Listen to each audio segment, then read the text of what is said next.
मरुस्थल एक ऐसे प्राकृतिक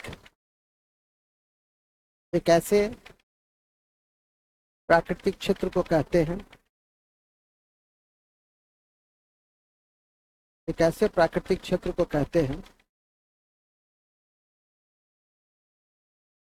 एक ऐसे प्राकृतिक क्षेत्र को कहते हैं जहां पानी की या वर्षा की मात्रा,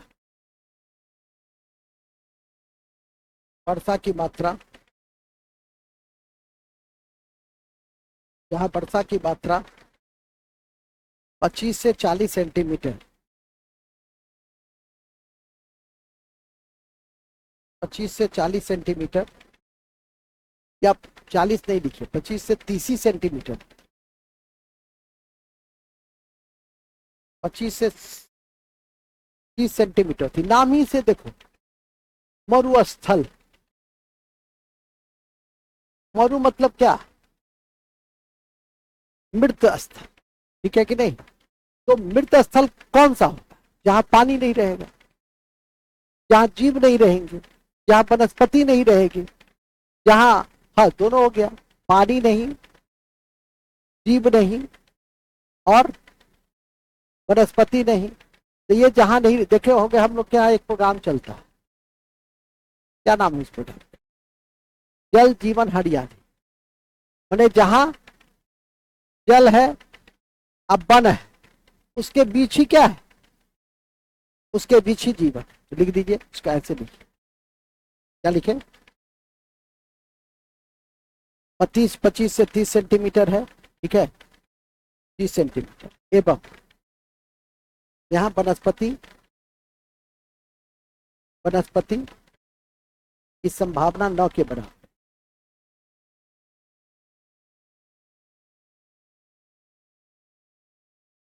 नौ के बराबर है,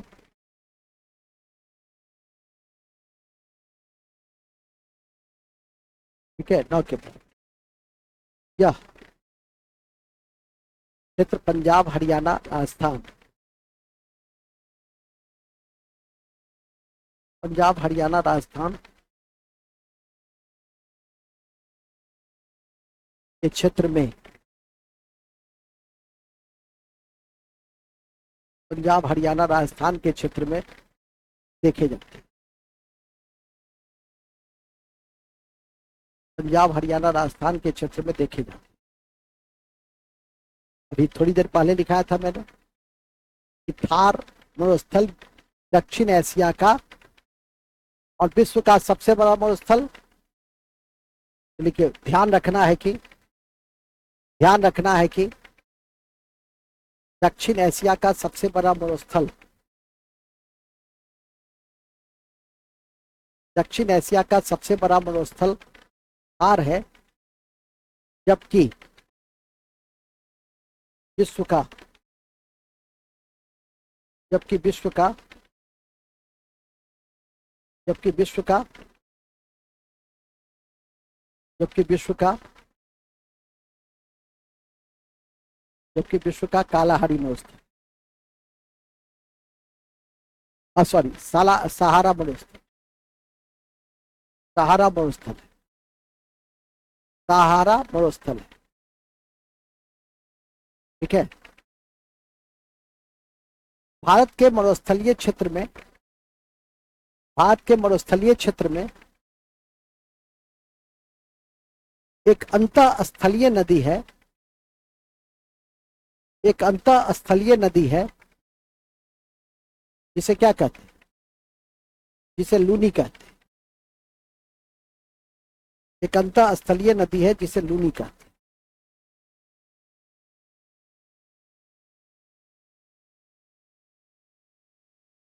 एक अंतःस्थलीय नदी है जिसे लूनी कहते हैं।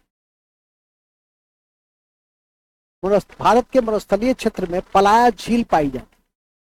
पलाया झील का क्या मतलब है? ऐसा झील जहां जहां जल की स्वाद खारा हो, उसको क्या कहते हैं? तो लिखेंगे, भारत के मरुस्थलीय क्षेत्र में पलाया झील पाई जाती है, पलाया झील पाई जाती है। कई लड़के चले गए, 4 घंटा से ज्यादा टिकने वाला है ही। ठीक है, तो पढ़ने वाले क्या लिखे, बलाया झील पाई जाती, कह रहे थे 5 बजे तक। 5 बजे तक तो 2-4 लोग, आधा, पर हम किए हुए हैं ना सुबह 6 बजे से शाम 6 बजे तक। हाँ हाँ हाँ, समझे, 8-10 आदमी था, कक्षा भरी हुई थी। हाँ, उसके बाद से छोड़ ही दी। कभी कभी नहीं होता है, दिमाग अधिक गर्म हो गया, आज ही पूरा पढ़ा दे। इसलिए आप देखते हो कभी कहते हैं 12 घंटे की कक्षा होगी, वाले पुल्हाते हैं। नहीं नहीं, कक्षा आपकी 2 भागों में होगी। एक भाग सुबह से लेकर 12 बजे तक होगी और दूसरी भाग फिर शाम के 5 बजे से 7 बजे तक होगी। ठीक है कि नहीं, क्योंकि जानते हैं, है ना। हाँ, नेक्स्ट कहा थे हम लोग, पलाया झील, जिसका पानी हरा होता है। लिखेंगे जिसका पानी खरा होता है, जैसे सांबर झील, जैसे सांबर झील राजस्थान, जैसे सांबर झील राजस्थान, तो भूलिएगा नहीं।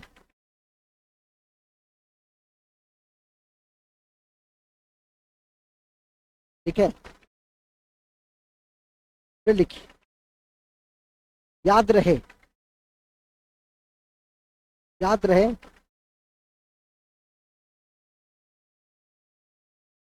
कि यहाँ की मिट्टी में,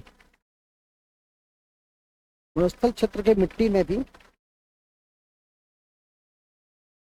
मरुस्थल के मिट्टी में भी कार्बनिक पदार्थ की मात्रा न्यून, ऑर्गेनिक मैटर्स, कार्बनिक पदार्थ की मात्रा कम होती, कम होती,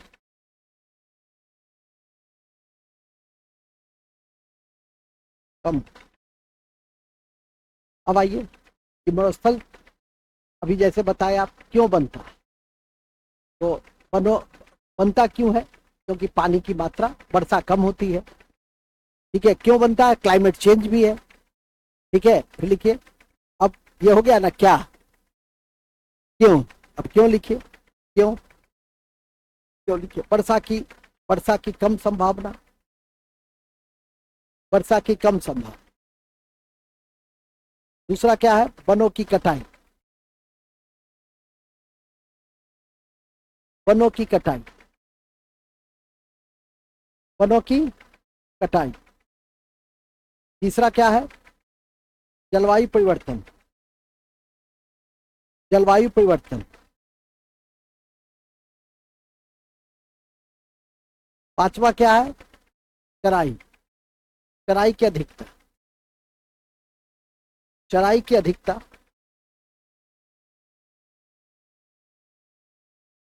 चराई की अधिकता। अब आ जाएगी, क्या प्रभाव पड़ता है,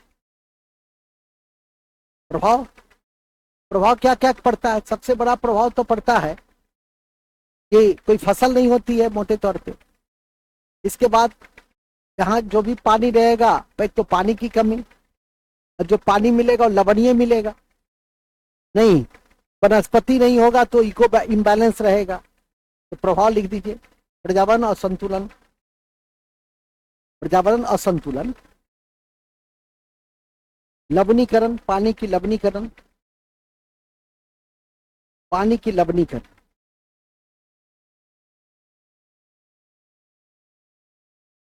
पानी की लवणीकरण, एवं एवं फसल और वन की संभावना, फसल और वन की संभावना कम।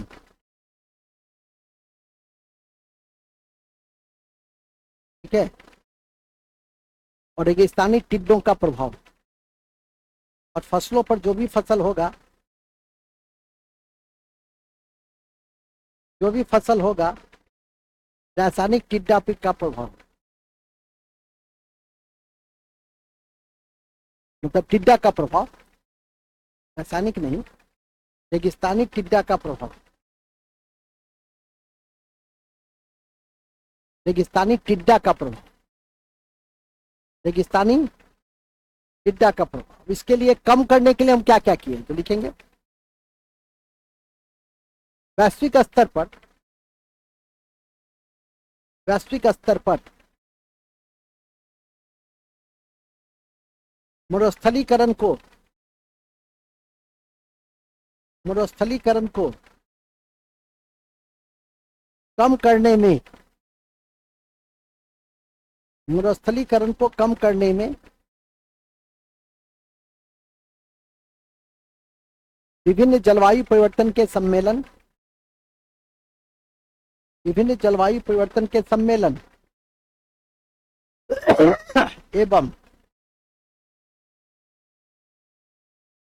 एवं यूएनसीसीडी, एवं यूएनसीसीडी, यूएनसीसीडी, यूएनसीसीडी होता है मरुस्थलीकरण से निपटने के लिए संयुक्त राष्ट्र संघ का जो समझौता है, कन्वेंशन है, उसको हम यूएनसीसीडी कहते हैं। आप लोग देखते होंगे कि जैसे कॉप प्रत्येक साल होता है, उसी तरह से यूएनसीसीडी भी प्रत्येक साल होता है।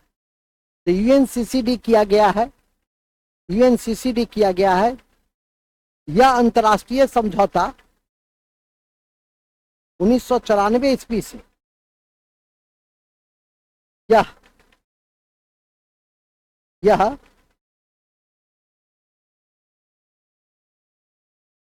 अंतर्राष्ट्रीय समझौता 1994 ईस्वी से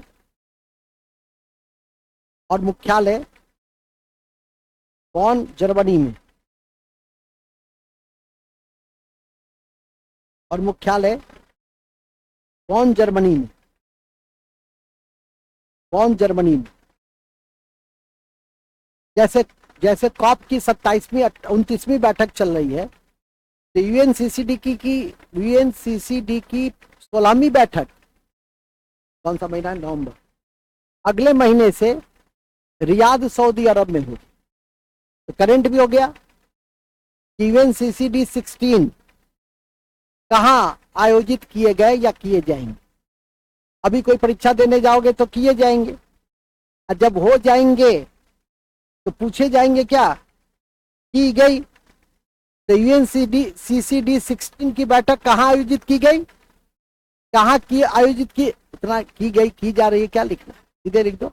यूएनसीसीडी 16 की बैठक दिसंबर 2024 में,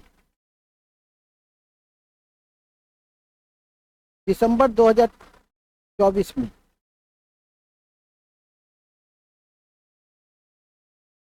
दिसंबर 24 में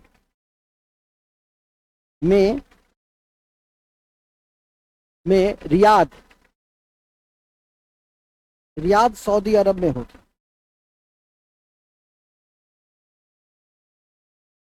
रियाद सऊदी अरब में होगी।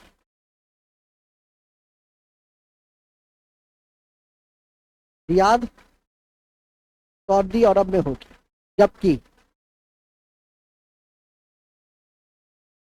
जबकि छोड़ दो, मुख्यालय लिख लिए ना, समझौता लिख लिए ना, 3 चीज याद रखो। 16 है पहले तो याद रखो, 94 हेडक्वार्टर कौन, और तीसरा है कहाँ होगा। तो मरुस्थलीकरण से रोकने के लिए हमने अंतर्राष्ट्रीय जो कन्वेंशन किया है, जो मैं लिखा ऊपर में करंट और पर्यावरण, तो उसमें करंट भी हो गया, पर्यावरण भी हो गया। भारत के स्तर पे हम लोग क्या कर रहे हैं, तो भारत के स्तर पर इसको रोकने के लिए हम लोग क्या कर रहे हैं, उसी अंतर्राष्ट्रीय कन्वेंशन ने जो कहा है उसके प्रति पूर्ण प्रतिबद्धता, और उसके अनुरूप हम लोग फॉरेस्टेशन की दिशा में, चूंकि डिफॉरेस्टेशन बहुत बड़ा है, वनों की कटाई कराई, तो वन हम करेंगे तभी थोड़ा बहुत क्या होगा। लेकिन यहाँ दिक्कत यह है कि वन हम जो हमारा अल्पाइन या हमारा जो मानसूनी वनस्पति है वो सब तो होगा नहीं, देवदार तो होगा नहीं, तो होगा कैसा, तो छोटी छोटी वनस्पति होगी। इसीलिए मरुस्थलीय क्षेत्र में आप जाइएगा तो छोटी छोटी कांटे वाली वनस्पति नहीं, नागफनी, बहुत ऊंचा होगा तो खजूर, कैक्टस, ठीक है, जेट्रोपा, यहाँ एक खनिज, यहाँ एक पौधा से भी तेल निकाला जाता है जिसका नाम है जेट्रोपा, ठीक है कि नहीं। राजस्थान की जो राजकीय वृक्ष है खेजड़ी, तो यहाँ इसकी संभावना ज्यादा होती है, नोट में दोनों लिखते हैं, जेट्रोपा, नोट में जेट्रोपा, जेट्रोपा से, जेट्रोपा से तेल निकाली जाती है, इसलिए इसको डिजर्ट प्लांट वाइल्ड भी कहते हैं, इसको रतन ज्योत भी कहते हैं, ठीक है, रतन ज्योत जेट्रोपा भी कहते हैं। दूसरा, राजस्थान की राजकीय वृक्ष खेजड़ी, राजस्थान की राजकीय वृक्ष खेजड़ी कौन सा है? खेजड़ी।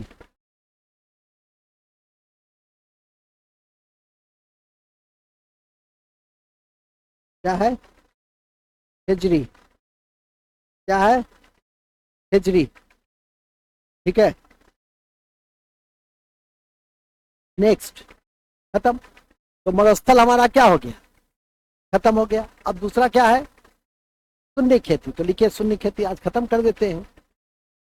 ये नहीं देखिए कि सर 1 से ज्यादा हो जाए, ये सब जब मैं पढ़ाने लगूं तो ये सब देखना बंद कर दीजिए। चलिए, ठीक है। पहला है शून्य खेती, लिखिएगा शून्य खेती। शून्य खेती, शून्य खेती कैसी खेती? ऐसी खेती जिसमें लागत शून्य, बीज, खेती में किस चीज की जरूरत है? बीज की, जो पूर्व में ही तुम्हारा रहेगा। खाद में हम लोग गोबर का प्रयोग करेंगे, ठीक है कि नहीं। तो फिर ढैंचा में तो पैसा लगता है, ठीक है कि नहीं। जिसमें पैसा नहीं लगता, आपके पास पशुधन है तो गोबर है, और गोबर है तो गोबर से बेहतर तो कोई अति सर्वस्व वर्जते। अब ऐसा नहीं कि गोबर ही, उसका भी एक संतुलन है ना, किस मात्रा में कितना गोबर आप सॉइल में देंगे, ठीक है कि नहीं, जिससे कि उसकी जीवाश्म की मात्रा बनी रहेगी, ठीक है कि नहीं। तो ये होता है शून्य खेती। और ये शून्य खेती की जो अवधारणा है, ये किसने दिया? और फुकोका। और शून्य खेती का राष्ट्रीय जो सेंटर बनाया गया है, वो कहाँ बनाया गया है? आपको जान के बड़ा आश्चर्य होगा कि बिहार के मोतिहारी में बनाया गया, ठीक है कि नहीं। ये नेशनल सेंटर है, हालांकि अभी उस पर काम नहीं शुरू हुआ है, लेकिन ध्यान करके ये 2-3 बातें रखिए। तो लिखिए शून्य खेती। शून्य खेती एक ऐसी खेती होती है जिसमें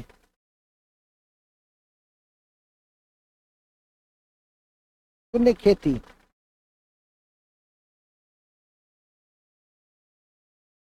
एक ऐसी खेती जिसमें लागत, जिसमें लागत न के बराबर होती, जिसमें लागत न के बराबर होती है,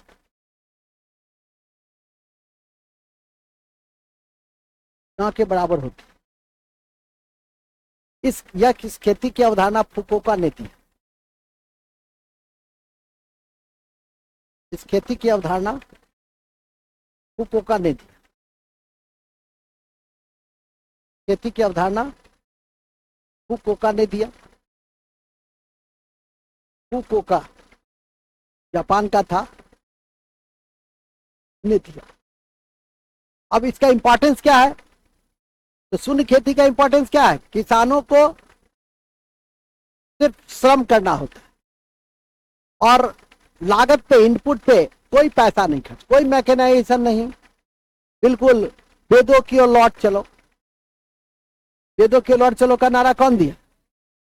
क्योंकि उस समय का समाज क्या था? बड़ा सरल समाज।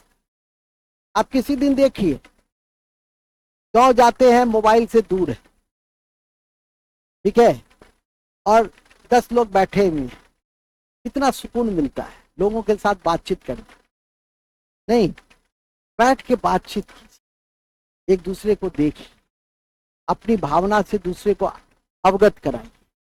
उसमें जो आनंद है, हेलो, नहीं, उसमें नहीं है। या मैसेज मैसेज खेल रहे हैं, उसमें नहीं है। उससे अच्छा तो यदि 10 मिनट मैसेज मैसेज खेल रहे, इससे अच्छा बतिया लो, तो उससे एडवांस, उससे बेहतर है। आज यदि 1 घंटा बतियाइए रहे हो, तो इससे अच्छा जाकर के मिलिए, वो उससे ज्यादा बेहतर है। बात समझ में आ गई कि नहीं? तो आशा है सर, तो वो तो दिल्ली में है सर, रोज नहीं ना जा सकते हैं सर, तो वो तो अपनी सुविधा अनुसार देखिए, मूल बिंदु पे आ जाए। ठीक है कि नहीं? मुख्य बिंदु हमेशा याद रखिए कि जैसा कि मैंने अभी आपको बताया, ठीक है कि नहीं?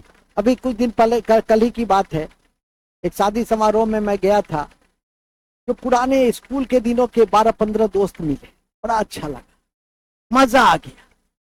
नहीं होता है कि मजा आ गया? और उसमें से तो कुछ दोस्त ये भी कहा कि यार तुम शुरू से ही तेज थे।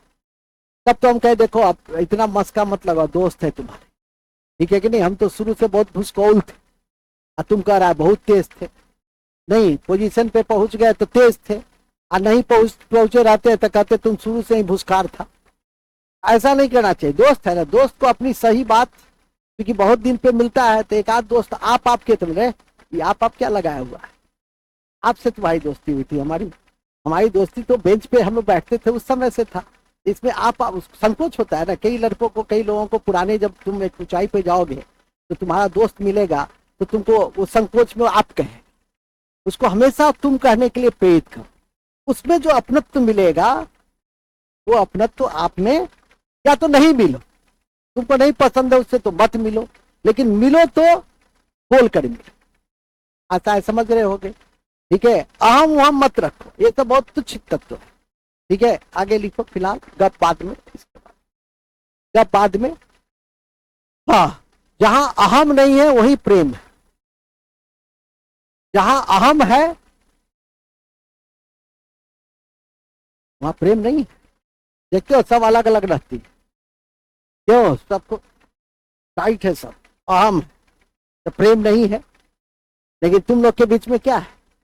अहम नहीं है तो प्रेम है, कि सब एक दूसरे से कटुता जेलसी करती, सब टोटल। झूठों को छोड़ दो तो, अपवाद, झूठो कौन, हम बताएं किसी का नाम, मूल बिंदु पे आ जाए।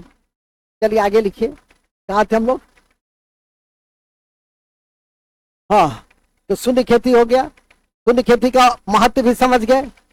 शून्य खेती का राष्ट्रीय सेंटर मोतिहारी बनाया जा रहा है, या बन गया, या जाके हम एक बार घटना स्थल पे भी देख लेंगे। लेकिन यदि कभी पूछ दिया परीक्षा में टिक लगाना, तो बिहार कहें इसलिए बता दे, ठीक है?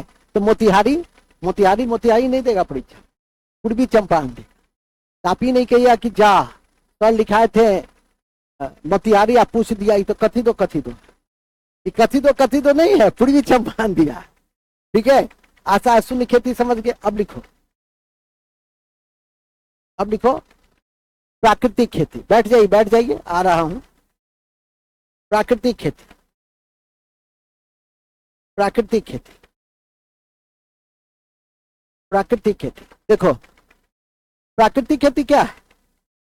प्राकृतिक खेती का सबसे बड़ा, बैठ जाइए, आ रहा हूं। प्राकृतिक खेती के जनक हैं सुभाष पालेकर, बड़े चर्चित फिगर है, पद्मश्री भी। हमारी ये एक ऐसी खेती है जो गाय के गोबर, मूत्र इत्यादि से बीजामृत, जीवामृत, निमास्त्र, ये सब जो बनता है उसके पंच तत्व है, और उससे जो खेती की जाती है उसको प्राकृतिक खेती का, ठीक है कि नहीं? और यह प्राकृतिक खेती भी आजकल काफी पॉपुलर है। भारत सरकार इस साल के बजट में प्राकृतिक खेती के विस्तार पे बल दे रही है। तो इसके जनक पूछेगा परीक्षा में। इसमें रसायन का प्रयोग इसमें भी नहीं होता है, जैविक में, और रसायन का प्रयोग इसमें भी नहीं होता है। लेकिन इसमें हम किसका उपयोग करते हैं? इसमें हम उपयोग करते हैं निमास्त्र, बीजास्त्र, मूत्रास्त्र, गोबास्त्र, ये सब का उपयोग होगा। लेकिन जैविक खेती में मूत्रास्त्र और गोबास्त्र तो होगा ही, साथ में ब्रह्मास्त्र नहीं, साथ में ट्राइकोडर्मा, उसमें बायो रसायन भी होता है, ट्राइकोडर्मा होता है, वर्मी कल्चर होता है, केचुआ पालन होता है। तो केचुआ पालन, ट्राइकोडर्मा, ये सब के माध्यम से भी जो खेती की जाती है उसको हम जैविक खेती कहते हैं। तो तीनों एडवांस समझ गए कि शून्य खेती समझ गए, जो सिर्फ गोबर बेस्ड, बीज भी अपना, ठीक है, जो पूर्व के वर्षों से संचित किया है। प्राकृतिक खेती पंच तत्वों पर आधारित, गाय के गोबर मूत्र पर आधारित, रसायन मुक्त खेती सुभाष पालेकर। जैविक खेती, ठीक है कि नहीं, जैविक खेती ये तो रहेगा ही, साथ में बायो रसायन का प्रयोग जैसे ट्राइकोडर्मा, ठीक है, ब्लू ग्रीन एल्गी का प्रयोग, एजोला का प्रयोग, वो जो पीछे से कह रहा था हरी खाद का प्रयोग, ढैंचा का प्रयोग, वर्मी पीट का निर्माण, ठीक है कि नहीं। इसके बाद आपका जो केचुआ पालन है, वर्मी कल्चर, वो ये सब मिलकर क्या हुआ, जैविक खेती। नाम ही से स्पष्ट है, जैविक मतलब जीव कहीं ना कहीं रहेगा, और जीव में क्या है, केचुआ। इसीलिए जहां भी जैविक खेती है, 13 जिला में आप जाइएगा कि वहां के किसान वर्मी पीट का निर्माण करते हैं। अभी सरकार इस साल के लास्ट, इस महीने के लास्ट तक जैविक प्रोत्साहन योजना भी चला रही है। 20,000 वर्मी पीट पूरे राज्य में बन रहे हैं, और उस 20,000 के वर्मी पीट में गांव घर में भी वर्मी पीट का निर्माण किया जाता है। आप लोग अपने गांव के स्तर पे भी 2-4-5 जो प्रगतिशील किसान हैं वो देखते भी होंगे कि वर्मी पीट बना के रखता है वो, ठीक है कि नहीं। उसके लिए सरकार 50% अनुदान भी देती है, सरकार ऐसी खेतियों के लिए अनुदान भी देती है। और हमारे यहाँ ये तीनों खेती चल भी रहे हैं, ठीक है कि नहीं। तो लिखिएगा, क्या लिखे, प्राकृतिक खेती। ऐसी खेती पहले लिखो, इस खेती के जनक सुभाष पालेकर हैं, सुभाष पालेकर,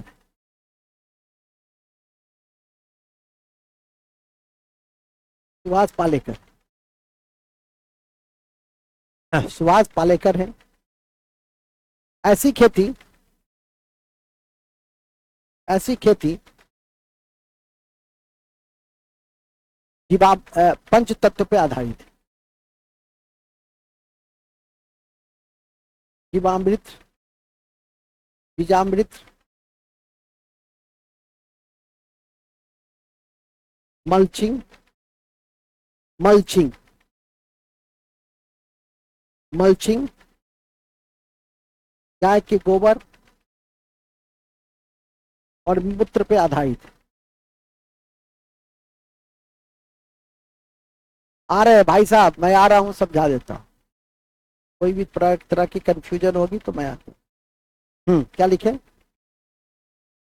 जीवामृत, बीजामृत, गाय के गोबर और मूत्र पे आधारित है। ऐसी खेती प्राकृतिक खेती कहलाती है, जिसके जनक सुभाष पालेकर है, सुभाष पालेकर, ठीक है। हाल ही में भारत सरकार ने राष्ट्रीय मिशन की भी शुरुआत की है। हाल ही में भारत सरकार ने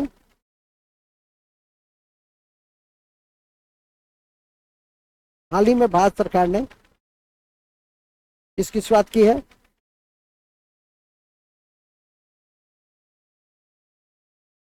राष्ट्रीय मिशन की भी शुरुआत की है।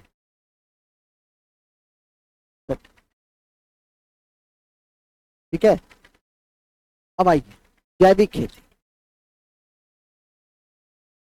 जैविक खेती।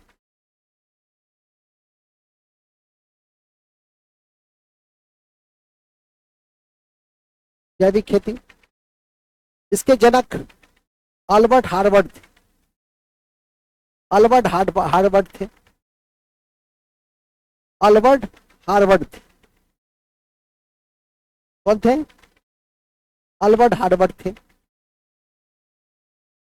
क्या है, एक लाइन में समझ, जो परंपरागत कृषि है उसको आधुनिक ज्ञान के साथ जोड़ देना, रसायन मुक्त, वो होगी जैविक। तो लिखेंगे यह खेती पारंपरिक कृषि में, पारंपरिक कृषि में, पारंपरिक कृषि में, पारंपरिक कृषि में आधुनिक ज्ञान का समावेश करके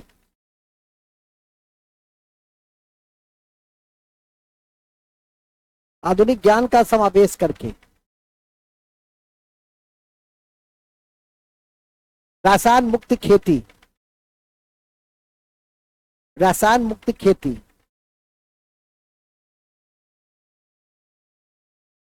देसी खाद, हरी खाद, देसी खाद, हरी खाद, हरी खाद के ब्रैकेट में लिखो हेचा सनई मूंग, हरी खाद के ब्रैकेट में लिखिए हेचा सनई मूंग, हेचा सनई मूंग, हेचा माइक्रो ऑर्गेनिज्म है, हेचा सनई मूंग। देखते नहीं हो हरा खेतों में लगा रहता है, तो देखोगे गांव जाके तब ना। हेचा सनई मूंग, कंपोस्ट खाद, कंपोस्ट खाद, कंपोस्ट खाद हुआ जो अवशिष्ट पदार्थों से बनता है। आजकल देखते हो नगर निकाय जो है अपने नगर को स्वच्छ रखने के लिए 2 तरह का अवशेष लेता है, एक बायोडिग्रेडेबल और एक नॉन बायोडिग्रेडेबल, और दोनों से हम क्या बना रहे हैं, कंपोस्ट बना रहे हैं, ठीक है कि नहीं। तो कंपोस्ट खाद उसको कहते हैं जो अवशेष से बनता है। अब बर्मी खाद उसको कहते हैं जो केचुआ पालन से, ठीक है। और लास्ट में लिख दो बर्मी खाद, कंपोस्ट खाद ब्रैकेट में लिखो अवशेष से बनता है, अवशिष्ट से बनता है। जबकि जबकि बर्मी खाद केचुआ पालन से बनता है,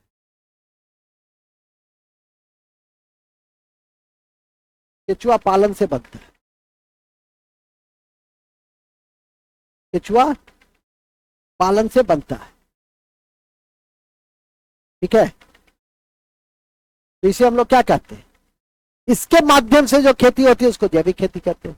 और जैविक खेती प्रथम राज्य सिक्किम, लिखेंगे जैविक खेती से संबंधित प्रथम राज्य सिक्किम, सिक्किम,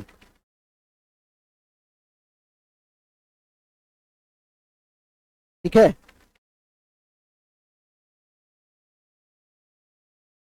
सिक्किम है। लास्ट में नोट लिख दीजिएगा, लास्ट में नोट लिख देंगे मल्चिंग, मल्चिंग, मल्चिंग, मल्चिंग क्या होता है, ऊपरी मिट्टी को संरक्षित करने की विधि, परीक्षा में पूछा भी जाता है मल्चिंग। तो लिखेंगे यह ऊपरी मिट्टी को संरक्षित में करने की विधि है,